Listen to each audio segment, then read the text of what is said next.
Hey, what's up? So Drew Davis here. I'm Risha Davis, and welcome to today.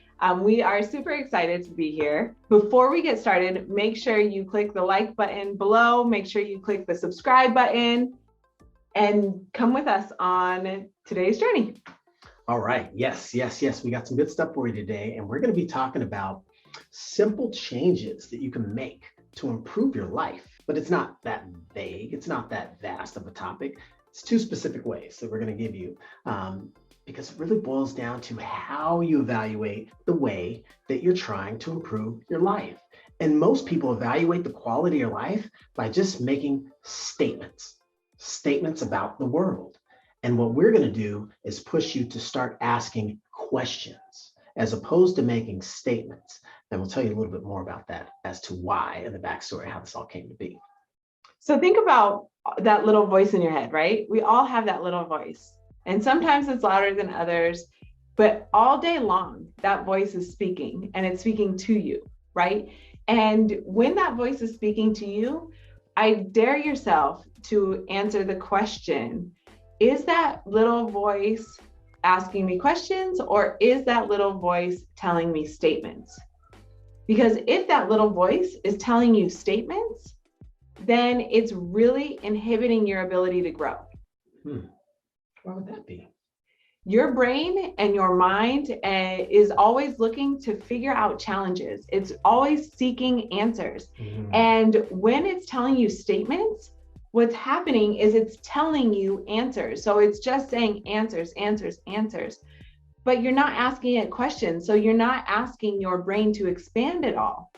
So you got to start with asking yourself new questions. Think about the last time you needed directions to get somewhere, right? You might have gone into Google and you might have asked Google by just typing it in, how do I get from point A to point B? You know, we used to ask MapQuest, and before MapQuest, we used to ask the person to draw us a map or to give us the instructions on how to get there. But we asked the questions, how do I get from A to B? So you got to ask a specific question in order for your mind to grow. Otherwise, you're just going to be stuck in the same place and you're going to wonder, why am I not growing? How come I'm not getting to the next level? If you're asking yourself statements, if you're asking yourself questions, if you're saying statements, those questions are really like, I can't do it. They always get a lucky break. That person always gets to do what they want. I'm not them. I don't have the money. I don't have the time. I got to go to work. I have kids. I got to pay the bills. I got to feed these children. I got to feed myself. I don't have time to exercise. Do you hear all this? How does that feel? I'm getting heavy just standing here hearing it. Oh, God. So if you want to know more about this, if you want to learn some of the tactics for this and for other areas of life improvement, make sure you click on the link below. You're going to be able to put in your email address so you get notified right away as soon as we have a new message for you and we have a new strategy and a new tactic for you so that you can improve your life. But for right now, for the statements versus the questions, let's go into it a little bit deeper. Let's tell you exactly how you can switch from those statements to questions. Yes. So you guys already understand now, as Risha said, if you're just making statements, your brain's not on. It's not doing anything. It's accepting information as fact, and that's all there is, just the facts, just the data. There's nothing going on. But to activate your brain, you have to ask it a question. And that's what really gets the wheels turning because the brain is trying to solve problems, as Risha already indicated. So you ask it a question, it will go to work on the answers. Now, here's the part that's kind of tricky. You can't ask the brain any old stinking question, because there's two specific types of questions that are really going to dictate how your brain begins to respond. So either we'll send the brain down a path, but we have to know the difference between the type of questions, because some questions are rooted in logic and problem solving, while other question types are stuck in emotion and limited by the feelings that are bringing about things that in most instances aren't true, aren't real limitations. So what are those two types of questions and how do we separate those into knowing This type of question is how I get into a logical question to figure it out. And if I hear myself asking this type of question, I better be careful because I might be stuck in an emotional spiral headed downwards. So what are those two questions, Risha? Their whys and their hows. So let me tell you what I mean. Picture the scenario, because this is a scenario that happened to us recently. And even though we've had years and years and years of this practice, sometimes it helps to have a partner. It helps to have somebody else around you that knows this also, so that they can pull you out of that emotional rut or emotional spiral that's about to happen. And so this is the scenario, right? I was a new mom again, and we had saved all this milk for the baby. And we were so excited about it. We had so much. It was this like beautiful thing, hundreds of ounces in our back freezer. And one day I go to get milk out of the fridge or out of the freezer. And, you know, breast milk is stable only for a very short amount of time.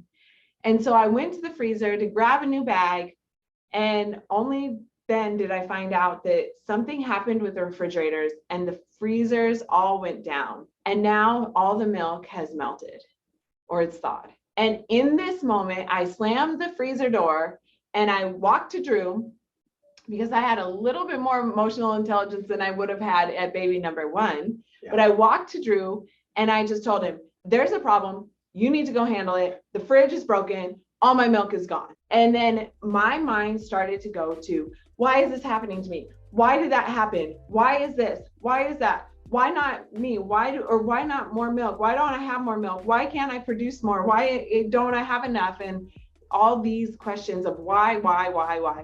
And that why question sends you spiraling. Now, Drew, on the other hand, he might have gone out to the garage to look at the freezer from a little bit more of an objective standpoint, because he didn't have that initial emotional reaction. He knew it was bad, but he didn't have that same level of emotional connection to it. And then he was able to say, okay, like, why did it go out? As if, okay, I need to plug it back in. So how I can get the freezer back up and running. But then he was able to come into the house and he was able to say, stop asking yourself the why questions and stop making these statements of, life is ruined, we're not going to have enough milk for the baby. These truths, these answers to these garbage questions that were running through my head. And he was like, how can we still use this milk? Risha, how can we still use this milk? How can we get the benefit of this milk? How can we? And instantly my brain switched on. How can we use this milk? Okay, I know that you can use milk for the first 24 hours when it's thawed. Okay, let's get as much milk of that milk into the baby as possible. Can we use it in cooking? Can we use it for a milk bath? Okay, now we can make a soap out of it. We can make lotion out of it. And instantly it turned from emotional distraught and like complete crumbling to problem solver and solution seeker. And instantly we had the answers. And now, even though that milk did not get consumed by the baby, most of the milk was still able to be used productively, and she was still able to receive the benefit. And our older children too were able to receive the benefit of this accidentally thawed milk. And it was all because we said how, instead of just making a statement that we had to throw it away. That's so powerful. How can I, or how can we, versus why am I, or why are we? They're totally different ways to approach a problem. I mean, if you haven't picked it up by now, sports fans, breast milk is like liquid gold. You know, it's the sole ingredient that the baby lives on. And to amass this massive stash and in a flash, have all this frozen gold feel like we've been robbed. You can imagine not just the work that put in, the hours of labor associated, that's a portion of those 100 hours, but all that value. How are we going to feed our baby now? We have to, force this process into solid foods before the child is ready. What does that bring about? How can we use this? How can we get around this? How can we salvage this? How can we repurpose this? That's all I could do objectively to provide my value. I wasn't going to be able to overcome nothing new, right? Certain things I was limited with all the abundant thinking in the world. There were certain ways I was limited to assist, but I could put something together. Okay, I could test.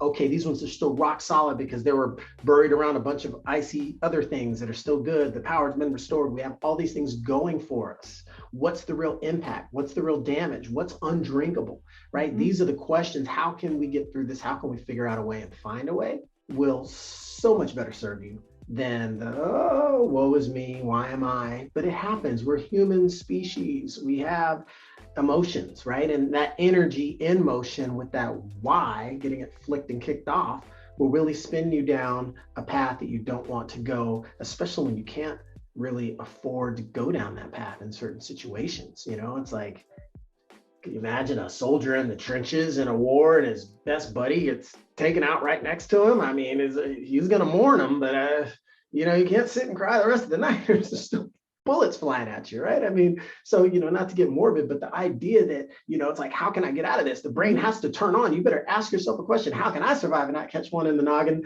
like my buddy here, as opposed to why did he, or why did I, why am I in a war? Like, this is the time for those questions. Mm-hmm. Stay focused on what you need to get through a situation and actually improve your life. And that how can I will actually pull you through, mm-hmm. where the why am I will hold you back and pin you down, mm-hmm. rendering you helpless and stuck exactly where you don't want to be. You, my friend, are not stuck. You are not helpless. You have the tools now to move forward. Start asking yourself, how can I? How can we? Start asking yourself, monitor your thoughts. And every time you hear a statement or you hear yourself asking a why thought, find a way to ask that same question. Just use the how can I, so that you can actually train your brain to get the result that you're desiring. So make sure you like this video, make sure you subscribe to the channel, so push the little bell so that you don't miss any updates as they come out. Make sure you click on the link below so that you can join us on this journey. Come along with us, and you too can live with definiteness. Switch your why to a how, and you'll know exactly how to do what you need to do now. Thanks for joining us, everybody. Bye-bye.